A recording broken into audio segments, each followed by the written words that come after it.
Ok.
Non, c'est il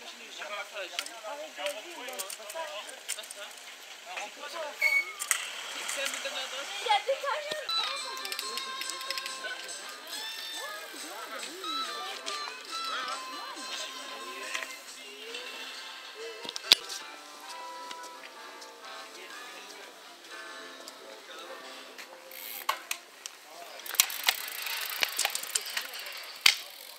Hier, le rond-point.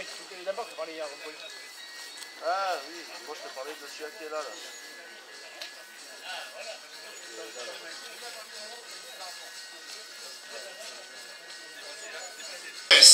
De l'équipe Euskadi Basque Country Mourias qui a entre autres gagné à la Vuelta León. Donc les trois hommes de tête, Menten de l'équipe Sport Vlaanderen Baloise, Dillman de l'équipe Sibel Sebon et Baguès.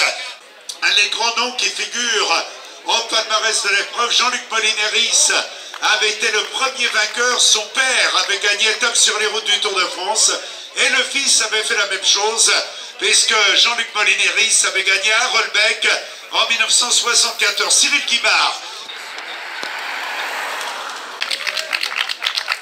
Voilà, eh bien, je vous en ai parlé donc tout à l'heure. Voilà qui nous rejoignent, je crois qu'on peut l'applaudir très fort. Bruno Boulard, 3000 km en 16 jours, donc aller-retour de Beaucaire à Séville, courir avec mon vélo pour soutenir son frère. La chaîne avec un accent, France 3 Occitanie, la chaîne d'équipe qui à partir de demain sert en direct durant 2 heures, de 14 h à 16 h. Nous avons également le relais du château. Actuellement dans le peloton, on a Sylvain Chavanel, double champion du monde, contre la montre par équipe. Voilà les véhicules officiels.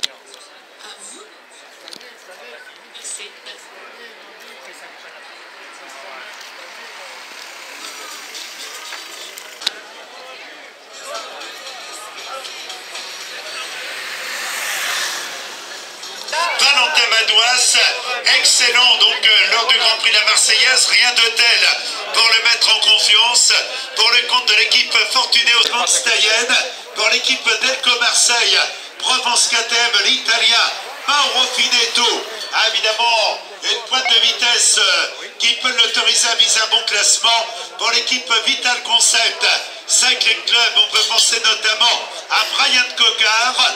Nous avons également Frédéric Bacart dans la formation Wanty Groupe Gobert, Sport Vlaanderen Baloise avec Capio, alors que nous retrouvons également donc Cara Rural avec Justine Oyen, Voilà, les croix devant nous. Dans un court moment, le dernier écart était d'une minute. Donc, les 3 croix installées au commandement.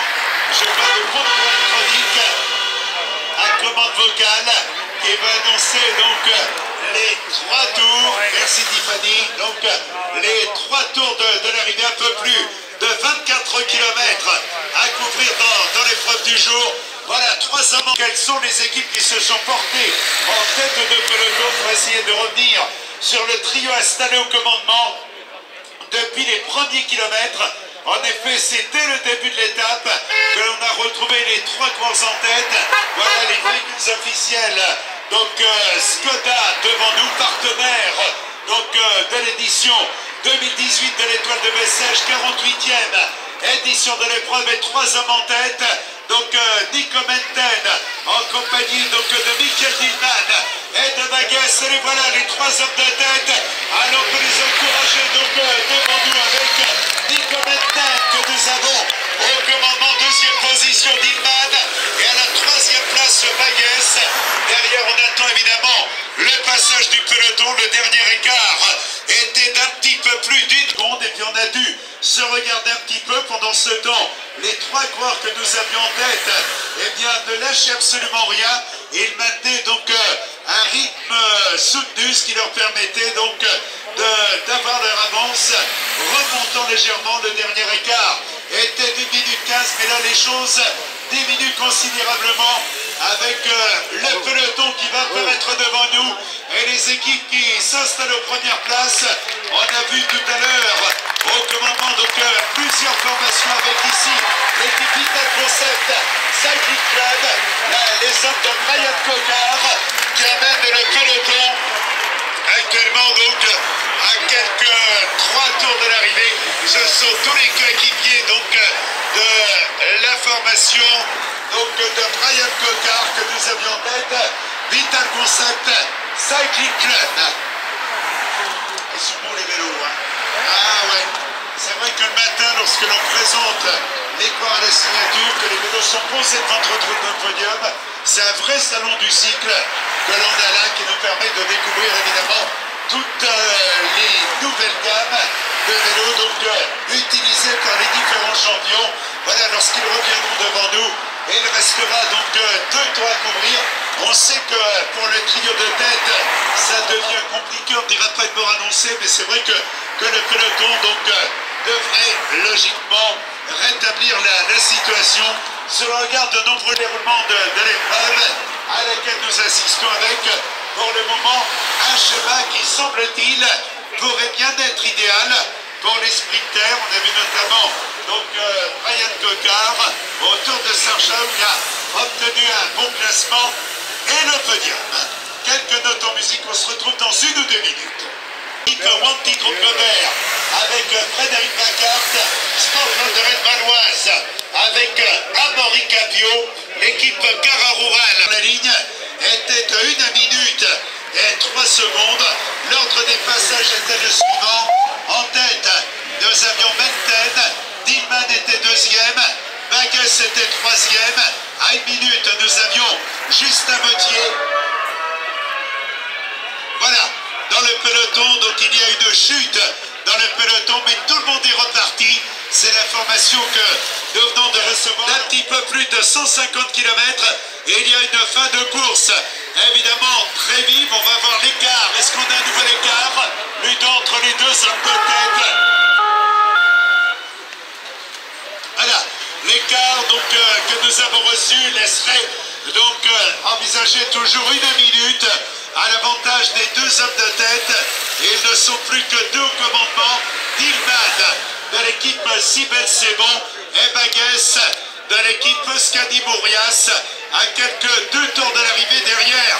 Il y a évidemment toute l'équipe Vital Concept Cycling Club à les 2 tours à tenir pour les 2 coureurs que nous avons en tête actuellement. Dillman qui emmène avec le Basque Alexis Goujard qui avait obtenu de belles victoires sur les routes du Tour d'Espagne, qui avait gagné la Polynormande l'année dernière et qui fait également vainqueur au Classique Argentique, au boucle de l'Aune et à l'Eurométropole Tour. Voilà le peloton qui va apparaître maintenant à quelques 2 tours de l'arrivée avec les hommes de Julien Fares. Nous avions ensuite, voilà, pour le passage, à 2 tours de l'arrivée. Ah, j'ai rien vu sur mon écran. Là, donc avec, c'est votre course. Voilà, si on peut mettre à l'écran les passages.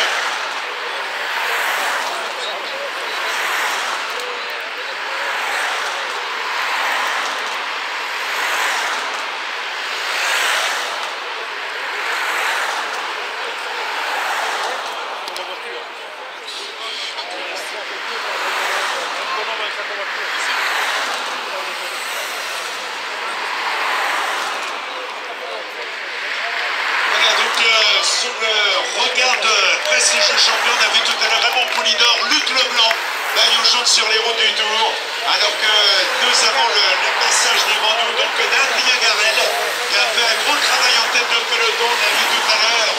Donc on le voit, évidemment la réaction de Cocard est évidemment très intéressante. Raymond, on va voir une explication sprint.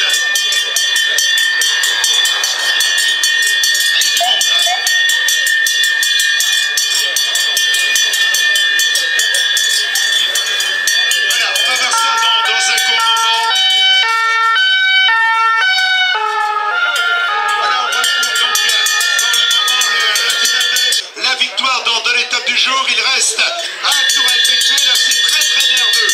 Lorsque l'on entre dans les 10 derniers kilomètres, il y a évidemment beaucoup de mouvements dans cette peloton. Tout à l'heure on a vu les hommes de Vital Concept, 5e job en première ligne, avec notamment Brian Cocard, Jonas Vangenanten, qui va vite également, on a vu les hommes de l'équipage de la mondiale, également en première ligne, et on rappelle qu'il y a 10, 6 et 4 secondes de modification aux 3 premiers tout à l'heure. Voilà le peloton qui va apparaître maintenant, avec toujours Dilman au commandement. L'espoir de l'équipe Siemens, c'est bon, qui est parti pour le dernier tour. Dilman de la Corvette, installé à la première place. Voilà Baguès à la 2e place. Et le peloton qui revient très vite, avec Bruno Vinaille, le corps de l'équipe FDJ, donc la tête de peloton, direction Belfédine. Voilà donc de course extrêmement vive, c'est le regard de Julien Sanchez, donc conseiller régional et maire de il était avec nous sur la ligne de départ ce matin, il est là sur la ligne d'arrivée. Monsieur le maire, c'est jour de fête, il y a du monde à peu près.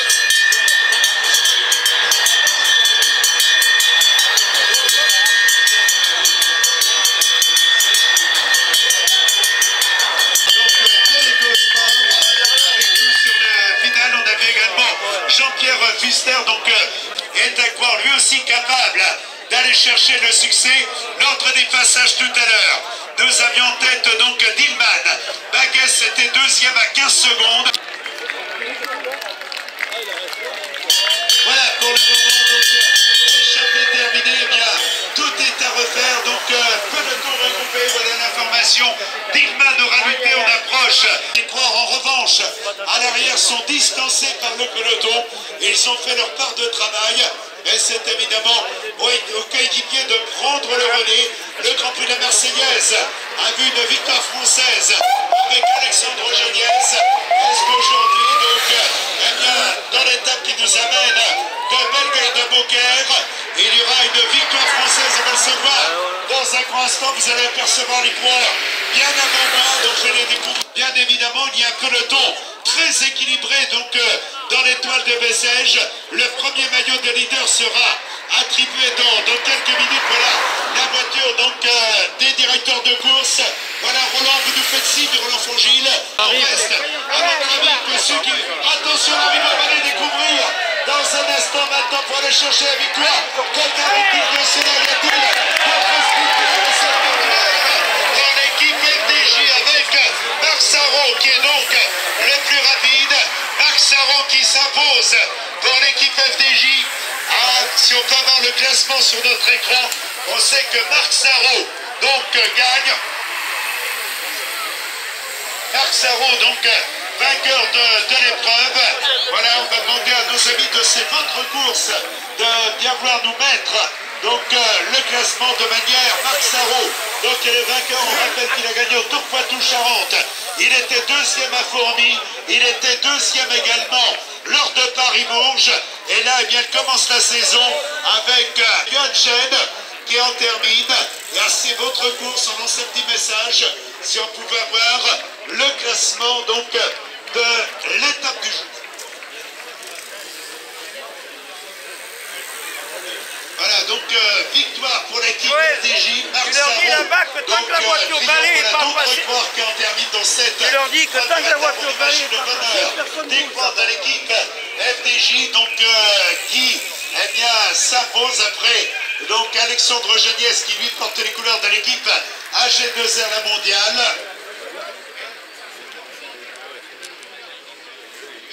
Les enfants, je vous explique, le monsieur qui est là était sur le podium des championnats du monde. Il a gagné le Tour d'Espagne, Paris-Nice, la Flèche Wallonne, Milan-San Remo et Thomas Bouda le troisième, Brian Cocard le quatrième, Christophe Laporte le cinquième et Chante de Vie, 4 croix français aux 4 premières places, le sixième et Amaury Capio. Le corps de l'équipe FDJ qui va nous rejoindre. Et il a gagné au Tour Poitou-Charentes. Il a brillé également à Paris-Bourges, à Fourmies où il a terminé. Félicitations, jeune homme. Oui, je comprends que tu as vers les dames. Donc, allez, c'est comme ça qu'on applaudit à Beaucaire. Allez, tout le monde est mort là. On applaudit plus fort encore. Marc Sarrault, donc, vainqueur de l'étape qui va recevoir.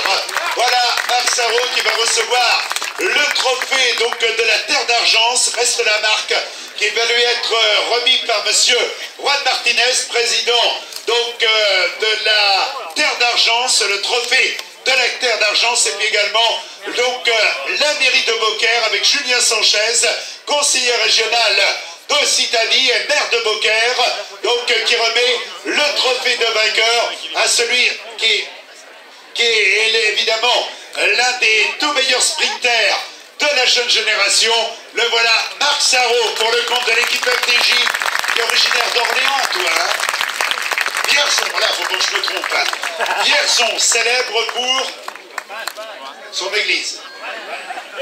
Et sa classique, Paris-Vierzon, l'une des vieilles classiques. Confiance en toi, tu disais, c'est aujourd'hui. Oui, j'ai vu qu'en stage, la condition était vraiment bonne. Je voulais gagner tout dans la saison et c'est chose faite et je suis heureux. Voilà, ça sécurise et ça décontracte pour les épreuves à venir. T'as quel âge? 24 ans. Ah, je savais qu'il était plus jeune que les mères, donc il a 24 ans, il est sur le podium, et il attend que vous l'applaudissiez encore. Marc Sarrault, vainqueur de l'étape.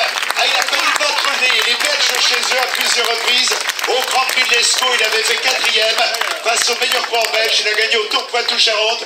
Il a fait 2 à Paris-Bourges, il a fait 2 à Fourmies, mais à Beaucaire, il n'a pas fait 2e. Entre Bellegarde et Beaucaire, il est premier. Marc Sarrault de l'équipe FDJ que nous retrouverons tout à l'heure. La cérémonie protocolaire va continuer. Sarrault, le coureur de l'équipe FDJ qui revient devant nous, qui va, voilà, le maillot lui est remis donc par Denis Poite, président du département du Gard, maillot corail. Et il recevra également les félicitations, il recevra le trophée département du Gard par Jean-Pierre Fuster, premier adjoint au maire de Beaucaire, conseiller départemental du canton de Beaucaire, et également donc Viviane Tisseur, adjointe au sport, qui remettra le trophée de la ville de Beaucaire, et il recevra également un panier militant du goût. Tout d'abord Jean-Pierre Fuster, donc qui remet ici le trophée, donc premier adjoint au maire de Beaucaire et conseiller départemental. Donc également Viviane Tisseur, voilà, qui va remettre le trophée de la ville de Beaucaire. Il croule sous les cadeaux, Marc Sarrault. Et puis également, c'est pas terminé pour Marc, car il va recevoir un panier militant du goût qui va lui être remis donc dans un court moment. Voilà. Voilà. Regardez, monsieur Martinez, qui vient avec un panier garni et qui dit au leader, faites-moi confiance, je suis un homme de goût. Donc là, il n'y a pas de problème, les militants du goût sont là, et monsieur Martinez en fait partie. Moi je connais Marc Sarrault, je serais content que vous l'applaudissiez plus fort encore. Mais, oui. Regardez Marc, pour lui la capitale de la France, c'est pas Paris, c'est pas Vierzon, c'est Beaucaire. Donc bravo encore, et il va revenir, puisqu'il a le maillot de leader, mais il aura également le maillot du classement par points. La cérémonie de Beaucaire et Sandrine Corbière, conseillère départementale du canton de Beaucaire, qui vont, voilà, le gâteau avec le gâteau de l'étoile. Et les félicitations donc à Milan Menten, le croix donc de la formation Sport Vanderen-Valoise. Il aura été longtemps en tête aujourd'hui et il porte les couleurs. Donc il a gagné à Namur, il a gagné au Tour de Liège. On nous avait dit donc Warlock meilleur jeune. Finalement donc c'est Menten. Mais ça ne change pas d'équipe. Vous pouvez applaudir l'un des héros du jour. Il était dans les trois que nous avons eu en tête tout au long de la journée. Voilà, bravo donc à Milan Menten. Remis par Madame Martine Magne.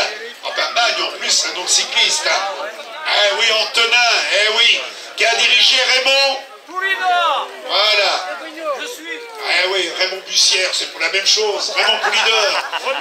Voilà, Madame Martine Magne, adjointe à la mairie d'Alès, déléguée à la vie publique et aux usagers, qui remet donc le maillot de meilleur grimpeur, parrainé par Alès Agglomération, Alès l'espace du bien vivre, Alès Cévennes. On applaudit encore le corps belge, Milan Menten, meilleur jeune, meilleur grimpeur, qui repart. Et nous allons donc le croix belge et Marc Sarraud, le croix de l'équipe FDJ, félicité donc par Philippe Toulouse, donc délégué communautaire de la ville de Cernac, qui remet le maillot parrainé par Nîmes Métropole au vainqueur de l'étape du jour. Je crois que vous pouvez l'applaudir plus fort encore, Marc Sarraud, vainqueur de l'étape, félicité, fleuri, donc en quelques mots chouchouté sur ce podium, avant le rendez-vous que nous aurons demain. On rappelle que demain, félicité si Roland. Il m'a dit, moi je gagne si Roland Fongile me félicite. Bouge pas Marc, Fongile, qui félicite Marc Sarraud sur le podium. Bravo Roland, bravo à tous les bénévoles qui nous permettent de vivre pleinement cet événement. Alors pour bien les reconnaître sur la photo, Roland Fongile a un blouson rouge et Marc Sarraud un maillot jaune. C'est important, il ne faut pas d'erreur de légende. Vous savez que c'est le début de la saison cycliste et que aussi bien le public, les coureurs, tout le monde est content de cette ambiance qui vit depuis quelques années sur notre département. Et je crois que tout le monde a vu Poulidor.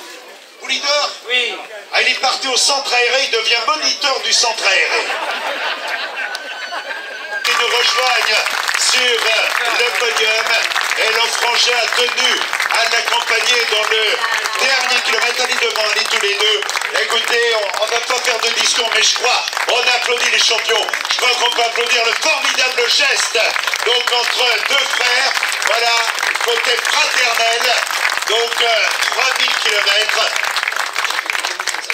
Ah ben moi je dis, moi je donne les papiers qu'on me donne, hein. Donc si on me dit 3000, moi je dis 3000. T'as fait que 2500, t'étais pas obligé de le dire. T'étais payé pour 3000, mince alors. J'ai fait 2500 km parce qu'il fallait 20 jours pour faire les 3000. Comment ça se fait qu'il me fallait 20 jours, dis donc? Je roulais à 150 de moyenne par jour. 150 de moyenne, purée, tu sais que c'est limité à 80 maintenant. Ah d'accord.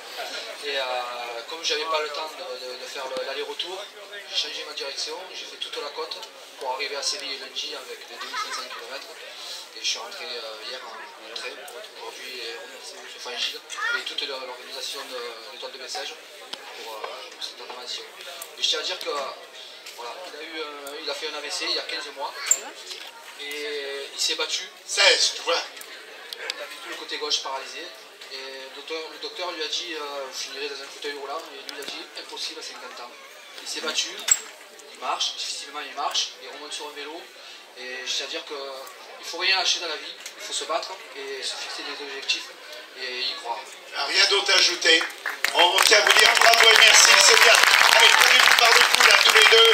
Voilà, on va applaudir très très fort les deux frangins qui sont sur notre podium. Et vous êtes en photo là, donc voilà, bravo. On a vu dans le regard du frangin une admiration réciproque. Et ça, c'est quelque chose de fort. Merci et bravo, ce sont les deux seuls mots qu'on veut vous dire. Voilà, et puis la prochaine fois que tu fais 2500, ne le dis pas, c'est mieux si tu avais fait 3000 quand même. Hein?